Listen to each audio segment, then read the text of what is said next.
Greetings, beloveds.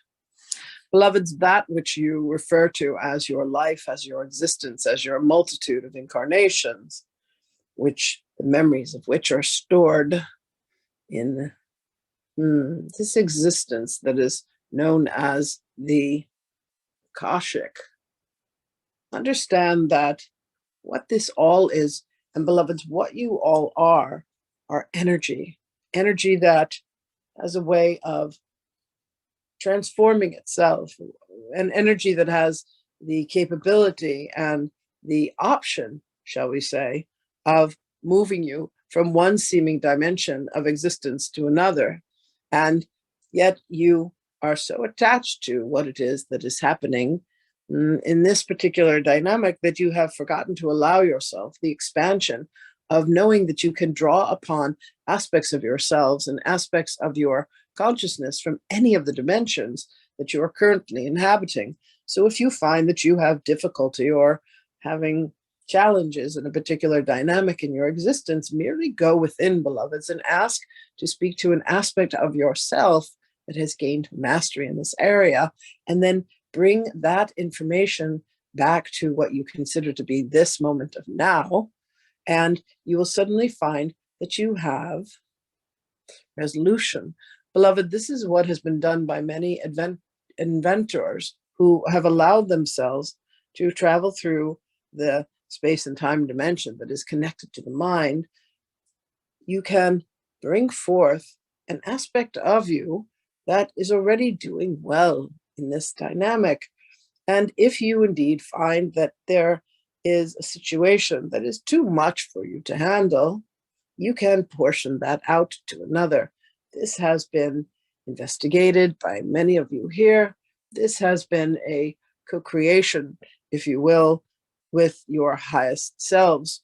So, beloveds, what we would ask you to do is to go within and look at what it is that is troubling you. Look at what it is that you feel yourself challenged by and what it is that you struggle with. And understand that the struggle, beloved, is merely a choice point for the egoic beingness to say, this is what I choose to wrestle with. I choose to grapple with this. I choose to have this be difficult.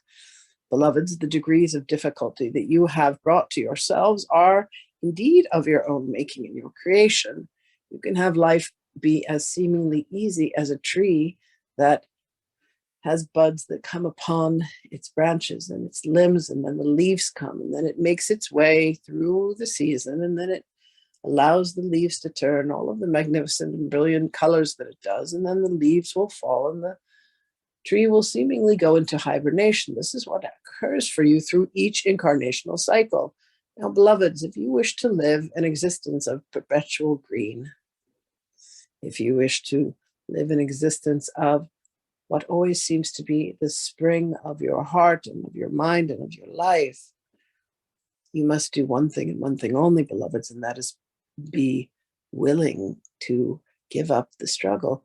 But yet many of you say, struggling is how life must be. Life must be hard. Life must be difficult. Life must be challenging. Is that true, beloveds? We would ask you to ask yourselves, is that really true?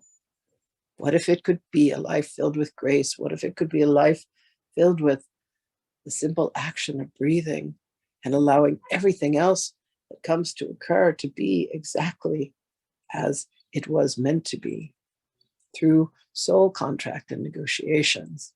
You can allow yourselves to enjoy this ride for as long as you want, beloveds, or you can continue to struggle, again, for as long as you desire.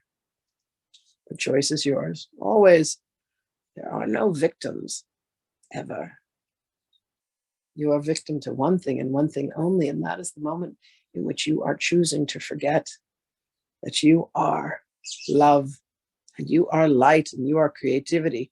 So go spelunking and go investigating within your own minds, beloved, and look to see where it is that you have decided to struggle with a certain situation.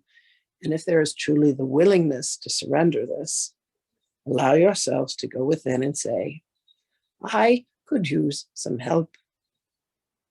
Beloved, one of the greatest actions of humility is to say, please help me.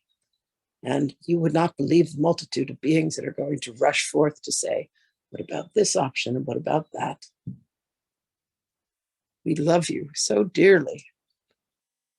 And we celebrate you on your journeys. We love you.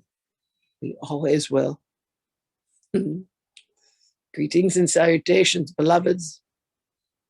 We indeed will speak with you again.